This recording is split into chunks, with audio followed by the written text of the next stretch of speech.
é interessante notar a interação que existe entre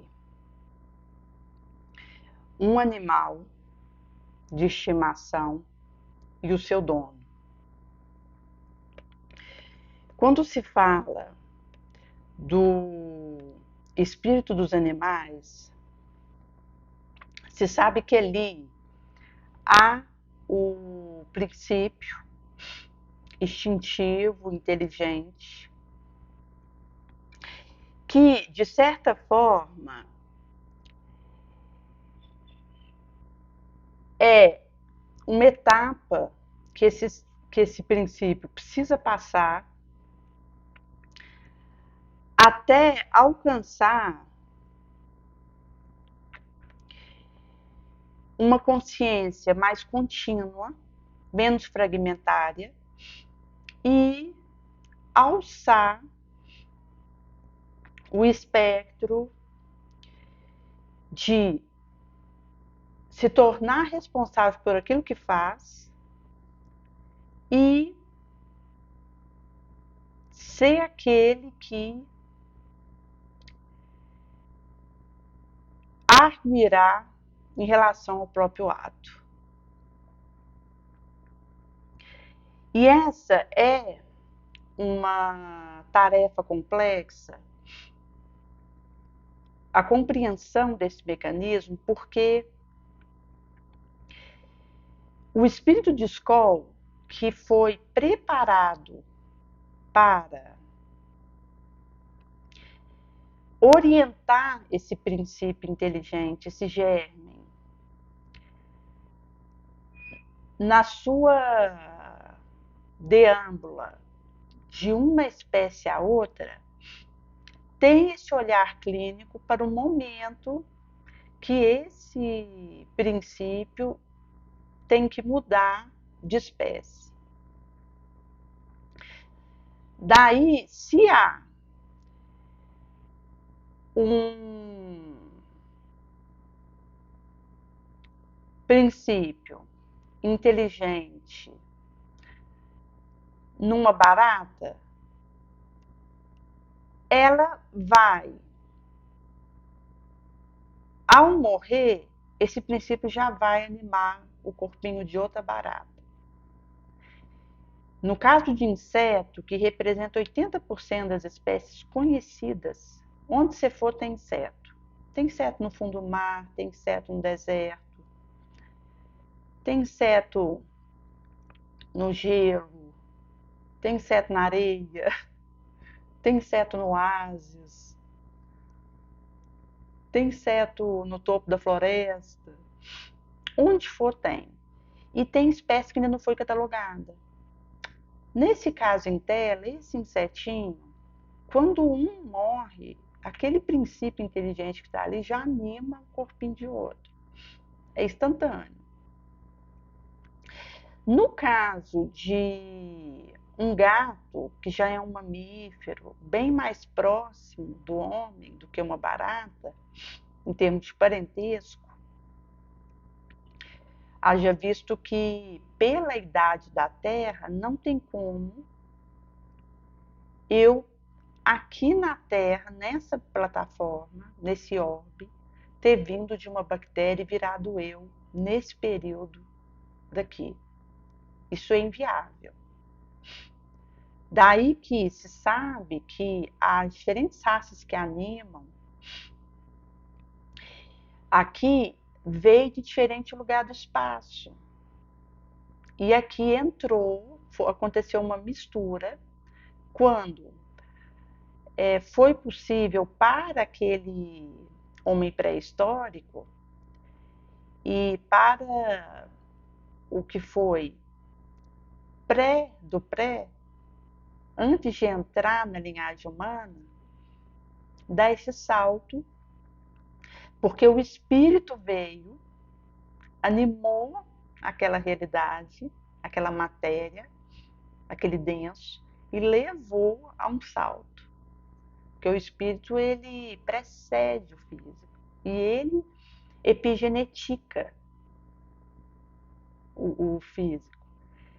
Quando tem a união do óvulo com o espermatozoide, o espermatozoide que vai unir com o óvulo já é tomado pelo espírito que vai presidir o desenvolvimento daquele corpo, que ele animará.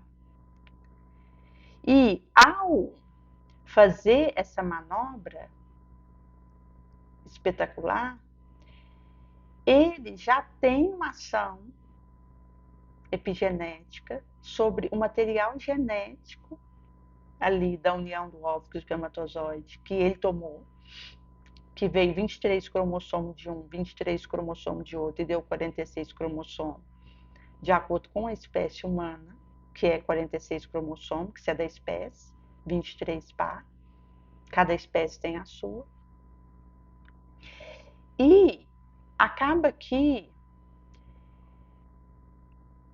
ocorre uma ação desse espírito durante o período que daquela única célula vai dividindo, gera uma massa de célula, diferencia, gera órgão, até que nasça, depois de 9 meses, com seu respectivo órgão estrutural e característica.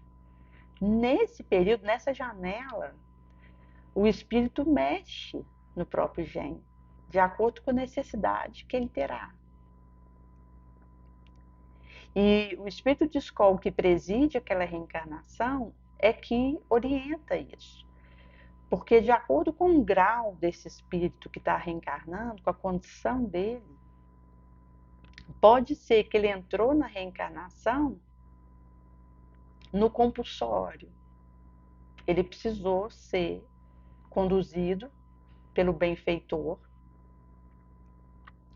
trasladado para aquele útero, foi ligado àquele espermatozoide.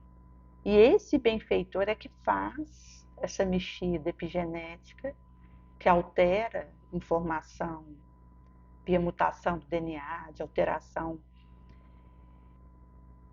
pela codificação genética, e faz a mexida que precisa, entorna o caldo que precisa ali e ferve da característica que esse espírito que reencarna precisará, para desincumbir do principal ponto acordado e do que envolve o que está no mapa reencarnacional dele. Daí que isso é muito sério, visto que essa manobra ela deixa claro que a questão da epigenética é algo que é real e constante, porque desde o início ela foi acontecer. Por isso que quando se está num corpo de carne, 80% é o estilo de vida daquele espírito encarnado, daquela alma, no caso. Haja visto que eu posso ter um gene para câncer de pele, mas se eu uso um protetor via creme, ou mesmo protetor oral que tem o polipódio, que é um protetor oral que auxilia na proteção da pele,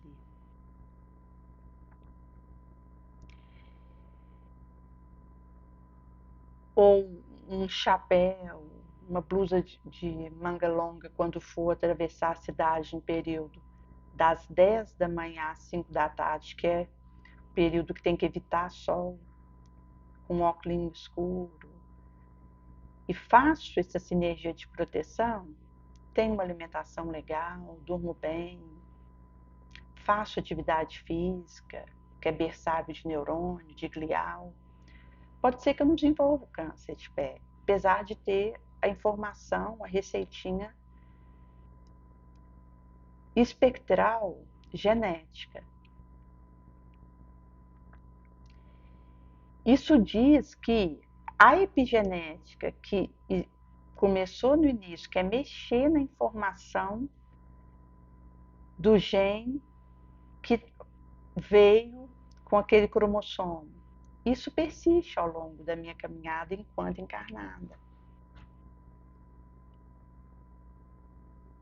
E daí que eu posso mexer de forma concreta e alterar. Por isso que aquele antecessor do homem moderno, dessa espécie Homo sapiens, quando ele foi animado por um espírito que veio de outro lugar, que veio de outra orbe para cá, e quando é assim, ele pode ter vindo, como aconteceu com a Capela, que veio o espírito que sofreu degredo lá, por ação nefanda, e foi recambiado para cá por um período, porque aqui esse espírito que ele havia aprendido lá, ele ia ajudar no avanço, na evolução aqui, e para ele estar longe de Capela seria per si uma expiação. Daí ele vem, um espírito mais adiantado, com conhecimento diferente do que existia aqui, que aqui ainda estava no pré-sapiens. E daí ele vem, anima aquele corpo e mexe e altera pela epigenética e auxilia para que chegue no Homo sapiens. Por isso que se tem esse princípio inteligente que vai de passo em passo sendo mudado de uma espécie para outra, quando o benfeitor encarregado disso entende que ele tem condição de pular uma escadinha. Então você tem aí de uma barata, você vai para uma aranha, de uma aranha, você vai para uma estrela do mar, dela você vai para um peixe, desse peixe você vai para um anfíbio, dele para um réptil, desse para uma ave, dessa para um mamífero. E com isso, esse princípio inteligente, ele angaria recurso. E o cachorrinho dá uma amostra clara disso. Porque quando você tem, no caso do cachorrinho, o mesmo macaco, que já é assim, próximo do homem, em termos de parentesco, esse princípio inteligente já está bem urdido, trabalhado, fermentado por essa viagem que fez até ali, existe um símile, seja quando ele abana um rabinho, quando ele late, quando ele corre feliz porque te viu, quando ele sente medo, se você o ameaça, e corre, esconde, quando ele sente um companheirismo em relação a você, te acompanha, fica do seu lado, demonstra fidelidade, parceria, cumplicidade. Daí mostra como o princípio inteligente ele foi urdido até chegar ali. E com isso ele foi passando de uma escadinha para outra. Daí uma identificação que existe do cachorrinho com o humano, em termos de um sentimento de alegria, de insegurança, de ânimo, de pique, de tristeza, até depressão. Porque há relato do cachorrinho, quando ele entra na velhice, se ele for abandonado, ele entra num quadro desse naipe. Daí que é preciso considerar que o homem é responsável pelo ser que, não sendo humano, faz parte dessa orbe aqui em que nós estamos. E eu preciso zelar Seja uma planta, seja uma borboleta, seja um pássaro, seja um cachorro, seja uma vaca, seja um coelho. Eu preciso zelar por essa vida, porque está aqui, anima esse princípio, um corpo aqui, e isso diz de uma responsabilidade que recai sobre mim, que já tenho livre-arbítrio, consciência do meu ato, de mim mesma, e vou responder por aquilo que eu vier fazer.